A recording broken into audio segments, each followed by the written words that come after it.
ಮಾನ್ಯ ಸಭಾಧ್ಯಕ್ಷರೇ, ಉತ್ತರ ಕರ್ನಾಟಕ ಬಗ್ಗೆ ಮಾತಾಡಲಿಕ್ಕೆ ಅವಕಾಶ ಮಾಡಿಕೊಟ್ಟಿದ್ದಕ್ಕೆ ತಮಗೆ ಧನ್ಯವಾದ ಹೇಳುತ್ತಾ, ಅದರಂತೆ ಬೀದರ್ ಜಿಲ್ಲೆ ಹುಮ್ನಾಬಾದ್ ತಾಲೂಕಾ ರಾಷ್ಟ್ರೀಯ ಹೆದ್ದಾರಿ ಮೇಲೆ ಹಾದು ಹೋಗುತ್ತಂತ ನಮ್ಮ ಕ್ಷೇತ್ರ.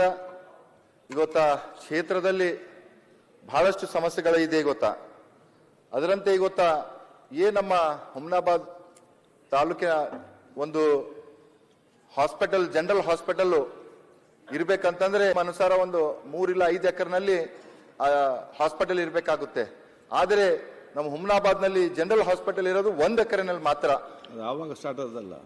ಆದ್ರೆ ಈಗ ಗೊತ್ತಾ, ನಾವು ಯಾವುದೇ ಇನ್ಫ್ರಾಸ್ಟ್ರಕ್ಚರ್ ಕಟ್ಲಕ್ ಕೊಡ್ಬೇಕು ಅಂತಂದ್ರೆ ಅಲ್ಲಿ ಯಾವುದೂ ಕೂಡ ಜಾಗ ಇಲ್ಲ. ನಾನು ಸಂಬಂಧಪಟ್ಟ ಸಚಿವರಿಗೂ ಕೂಡ ಬಹಳಷ್ಟು ಸರ್ತಿ ಮನವಿ ಮಾಡಿದ್ದೀನಿ. ಯಾಕಂತಂದ್ರೆ ರಾಷ್ಟ್ರೀಯ ಹೆದ್ದಾರಿ ಮ್ಯಾಗ ಇದ್ದ ಕಾರಣ ಇವತ್ತು ಅನೇಕ ಆಕ್ಸಿಡೆಂಟ್ ಕೇಸಸ್ ಇರ್ಬೋದು, ಅನೇಕ ಸಮಸ್ಯೆಗಳು ಇವತ್ತ ಅಲ್ಲಿ ಇದೆ. ಅದಕ್ಕಾಗಿ ತಮ್ಮ ಮುಖಾಂತರ ನಾನು ಸಂಬಂಧಪಟ್ಟ ಸಚಿವರಿಗೆ ವಿನಂತಿ ಮಾಡ್ತೀನಿ, ಹಾಸ್ಪಿಟಲ್ಗಾಗಿ ಒಂದು 5 ಎಕರೆ ಜಾಗ ನಮ್ಮ ಹುಮ್ನಾಬಾದ್ ಪಟ್ಟಣದಲ್ಲಿ ಮಾಡಿಕೊಟ್ರ ಒಳ್ಳೇದಾಗುತ್ತೆ.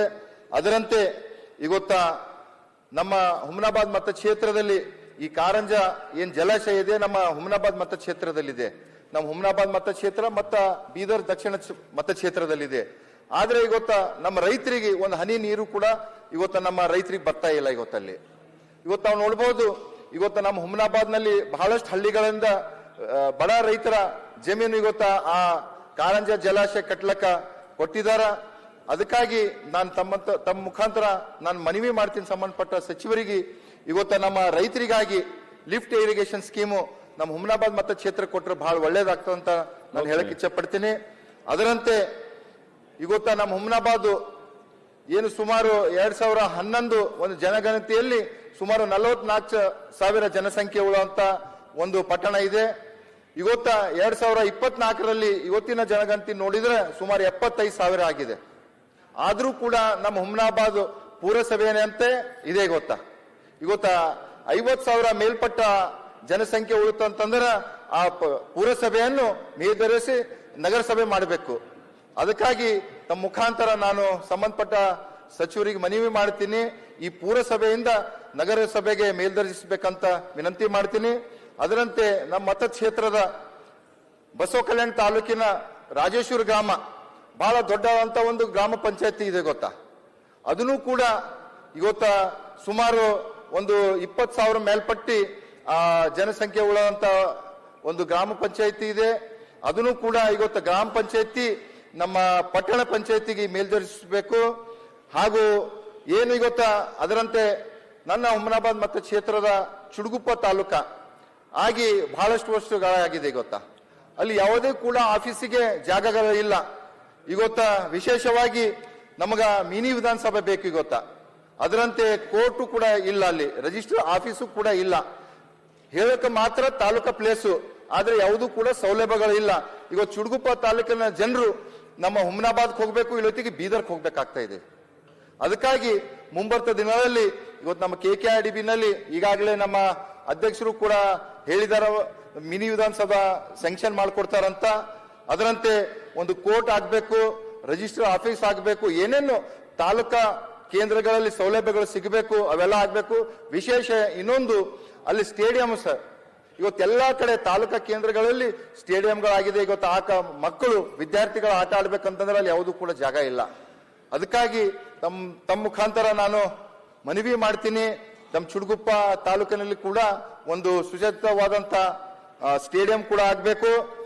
ಇನ್ನೊಂದು ಮಹತ್ವದ ಅಧ್ಯಕ್ಷರೇ, ಇವತ್ತ ಹುಮ್ನಾಬಾದ್ ಮತಕ್ಷೇತ್ರ ಇರೋದು ನ್ಯಾಷನಲ್ ಹೈವೇ ಮ್ಯಾಗೆ. ಇವತ್ತ ಪಕ್ಕದಲ್ಲಿ ನಮ್ಮ ಬಸವ ಕಲ್ಯಾಣ ತಾಲೂಕಾ ಶಾಸಕರಿದ್ದಾರ, ಮತ್ತೆ ನಮ್ಮ ಬೀದರ್ದು ಕೂಡ ಸೌತ್ ಶಾಸಕರಿದ್ದಾರ. ಇವತ್ತು ಹೈದರಾಬಾದ್ಲಿಂದ ಮುಂಬೈಗೆ ಹೋಗ್ಬೇಕಂತಂದ್ರ ಮೊದಲ ಬೀದರ್ ದಕ್ಷಿಣ, ಹುಮ್ನಾಬಾದ್, ಬಸವ ಕಲ್ಯಾಣ ಹಾದು ಮುಂದೆ ಮಹಾರಾಷ್ಟ್ರಕ್ಕೆ ಹೋಗ್ತದ. ಇವತ್ತು ಅನೈತಿಕ ಚಟುವಟಿಕೆಗಳು ಇವತ್ತ ಹುಮ್ನಾಬಾದ್ ಇರ್ಬೋದು, ಈ ಕಡೆ ನ್ಯಾಷನಲ್ ಹೈವೇ ಮ್ಯಾಗ ನಡೀತಾ ಇದೆ. ಇವತ್ತ ತಾವು ನೋಡ್ಬೋದು, ಏನು ಇವತ್ತ ಈ ಪೀಡಿತರ ಅಕ್ಕಿಗಳು ಕೊಡ್ತಾ ಇದ್ದಾರ ಮಾನ್ಯ ಸಭಾಧ್ಯಕ್ಷರೇ. ಆ ಪೀಡಿತರ ಅಕ್ಕಿ ಇವತ್ತು ಕಳ್ಳ ಸಾಗಾಣಿಕೆ ಮಾಡಿ ಬಡ ಜನರ ಹತ್ರ 15 ರೂಪಾಯಿ 12 ರೂಪಾಯಿ ಕೊಟ್ಟಿ ಒಯ್ದು ಮಹಾರಾಷ್ಟ್ರಕ್ಕೆ 30 ರೂಪಾಯಿ ಕೆಜಿ ಈ ತರ ಮಾಡ್ಕೊಂಡು ಹೋಗ್ತಾ ಇದಾರೆ. ಅದ್ರ ಮ್ಯಾಗೂ ಕೂಡ ಗಮನ ಹರಿಸಬೇಕು. ಅದಕ್ಕಾಗಿ ಅದರಂತೆ ಇವತ್ತ ಏನ್ ನಮ್ಮ ಬೀದರ್ ಜಿಲ್ಲೆಯಲ್ಲಿ ಈ ಕಡೆ ಒಂದು 25 ಕಿಲೋಮೀಟರ್ ಹೋದ್ರೆ ತೆಲಂಗಾಣ ಇದೆ, ಒಂದು 25 ಕಿಲೋಮೀಟರ್ ಹೋದ್ರೆ ಮಹಾರಾಷ್ಟ್ರ ಇದೆ.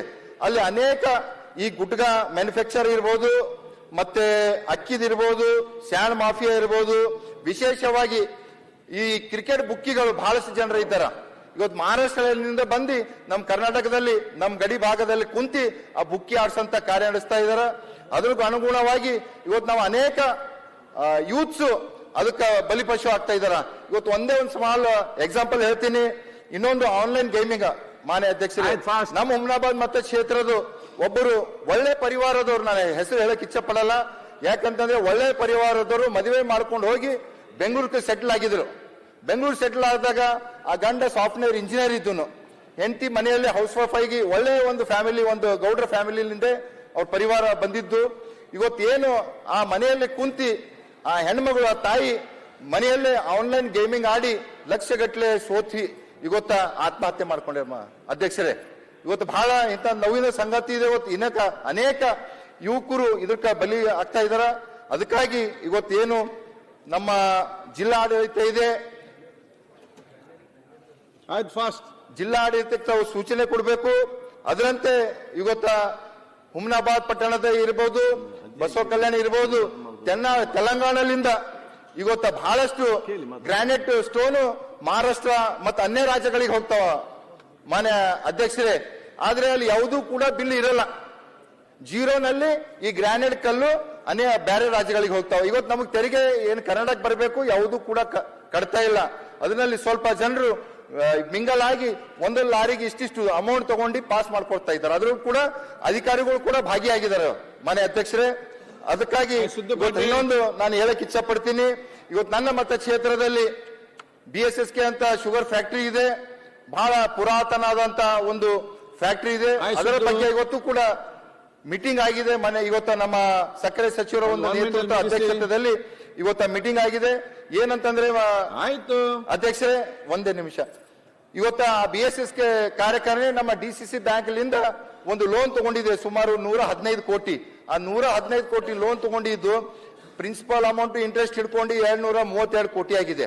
ಆದ ಕಾರಣ ಇವತ್ತು DCC ಬ್ಯಾಂಕ್ ಇದ್ದವ್ರು ಏನ್ ಮಾಡಿದಾರೆ, ಮೊನ್ನೆ ಆಕ್ಷನ್ ಮಾಡಿದ್ದಾರೆ. ಇವತ್ತು ಅದು ಒಂದು BSSK ಕಾರ್ಖಾನೆ ಇದ್ದಿದ್ದು ರೈತರ ಜೀವನಾಡಿ, ರೈತರ ಒಂದು ಫ್ಯಾಕ್ಟರಿ ಇದೆ. ಇವತ್ತು ನಾನು ತಮ್ಮ ಮುಖಾಂತರ ಮಾನ್ಯ ಸಚಿವರಿಗೆ ವಿನಂತಿ ಮಾಡ್ತೀನಿ. ಈಗಾಗಲೇ ಈ ಮೀಟಿಂಗ್ ನಲ್ಲಿ ಕೂಡ ಸಚಿವರು ಏನ್ ಇವತ್ತು ಆಕ್ಷನ್ ಆಗಿದೆ ಅದಕ್ಕೆ ಹೋಲ್ಡ್ ಮಾಡಂತ ಹೇಳಿದಾರ. ಅದಕ್ಕಾಗಿ ನಾನು ಹುಮ್ನಾಬಾದ್ ಕ್ಷೇತ್ರದ ಶಾಸಕನಾಗಿ ಅವ್ರಿಗೆ ಧನ್ಯವಾದ ಹೇಳ್ತೀನಿ. ಅದರಂತೆ ಇವತ್ತ ಇನ್ನೊಂದು ಕಾರಂಜ ಇನ್ನೊಂದು ಕಾರಂಜ ರೈತರ ಬಗ್ಗೆ ಇವತ್ತೇನು ಕಾರಂಜ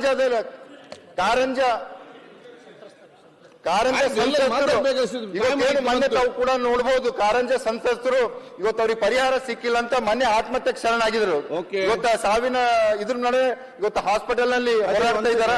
ಅದಕ್ಕಾಗಿ ಇವತ್ತು ಸರ್ಕಾರ ಅದರಲ್ಲೂ ಕೂಡ ಗಮನ ಹರಿಸಿ ಅವ್ರಿಗೆ ಪರಿಹಾರ ಮಾಡಿಕೊಡ್ಬೇಕಂತ ಕೇಳ್ಕೊತೀನಿ. ಧನ್ಯವಾದಗಳು.